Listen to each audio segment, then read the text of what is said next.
Hi guys, welcome to Richard Cabile YouTube channel, and to this video, I will teach you how to add Google at a glance widget in your Realme 5 mobile phone. And okay guys, but before we start, kindly subscribe to my YouTube channel by pressing the subscribe button and the bell to notify you if I have new videos. So okay guys, let's start.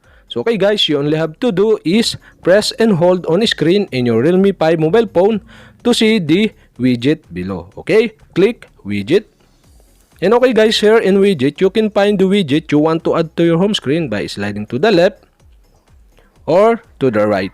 And okay guys, after you find the widget you want to add to your home screen, okay, in this tutorial, I'll show you how to add Google at a glance widget. And okay guys, you only have to do is click the Google at a glance widget to add to your home screen. And okay guys, that's it. We have successfully added the Google at a glance widget in your Realme 5 mobile phone. And okay guys, if you have a question, kindly comment below.